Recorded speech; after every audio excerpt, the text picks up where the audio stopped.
Hello friends, welcome to bliss cinemas. இன்னைக்கு நம்ம தமிழ்ல ரிலீஸ் ஆயிருக்க மரியா படம் எப்படி இருக்குன்னு பார்க்க போறோம். வாங்க வீடியோக்குள்ள போகலாம். இந்த படம் பாத்தீங்கன்னா ஒரு கான்ட்ரவர்ஷியலான கண்டென்ட் வச்சு எடுத்திருக்காங்க. இப்போ இந்த படத்தோட கதையை பத்தி பார்க்கலாம். நம்ம ஹீரோயின் பாத்தீங்கன்னா ஒரு கன்னியாஸ்திரியா இருக்காங்க. அவங்களுக்கு ஒரு கட்டத்துல பாத்தீங்கன்னா ஒரு நார்மலான லைஃப் வாழணும் அப்படின்ட்டு ஆசைப்படுறாங்க. அந்த டைம்ல அவங்க கசின் வீட்டுக்கு வராங்க. வந்த இடத்துல அந்த பொண்ணு பயங்கர ஜாலியா இருக்கு. அவங்களுக்கு பாய் ஃப்ரெண்ட் இருக்காங்க. ஜாலியா பார்ட்டி பண்ணிக்கிட்டு இருக்காங்க. இதெல்லாம் பார்க்கும்போது இவங்களுக்கு ஆசை அதிகமா. இந்த மாதிரி சிச்சுவேஷன்ல அவங்க நார்மலான லைஃப் வரதுக்கு என்னெல்லாம் பண்றாங்க, கடைசியில என்னதான் ஆச்சு அப்படின்றத சொல்லியிருக்க படம் தான். இப்போ இந்த படத்தோட பாசிட்டிவ் நெகட்டிவ் பத்தி பார்க்கலாம். பாசிட்டிவ் கண்டிப்பா ஸ்டோரி பிளாட்டை சொல்லலாம். ஒரு இன்ட்ரெஸ்டிங்கான ஸ்டோரி பிளாட் தான். ஆனா அது எக்ஸிகியூஷன்ல பயங்கரமா கோட்ட விட்டுருக்காங்கன்னு சொல்லலாம். பெர்ஃபார்மன்ஸ் வைஸ் நம்ம ஹீரோயினோட பெர்ஃபார்மன்ஸை பத்தி சொல்லியே அவனும் ஒரு அல்டிமேட்டான பெர்ஃபார்மன்ஸே கொடுத்துருக்காங்க. அவங்க கேரக்டர் நீட்டா எழுதிருக்காங்க. அவங்கள ஃபாலோ பண்ண அந்த படத்தை பார்த்து முடிச்சிடலாம். படத்துல இவங்க ஃபர்ஸ்ட் ஹாஃப் பொறுத்தளவு பாத்தீங்கன்னா நம்ம ஹீரோயினுக்கு நார்மலா லைஃப் வாழணும்னு ஆசைப்படுறாங்க. அந்த மாதிரி விஷயம் எல்லாம் காட்டுறாங்க. அதெல்லாம் பாக்குறது நல்லாவே இருக்கு. செகண்ட் ஹாஃப் பொறுத்தளவு பாத்தீங்கன்னா இவங்க கொஞ்சம் வேற டாபிக்லாம் போறாங்க. அதெல்லாம் எனக்கு சுத்தமா சுவாரஸ்யமா இருந்த மாதிரியும் இல்ல.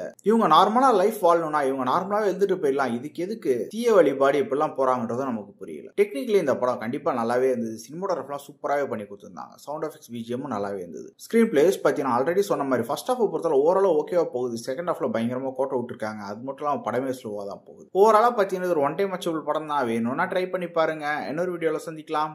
தேங்க்யூ.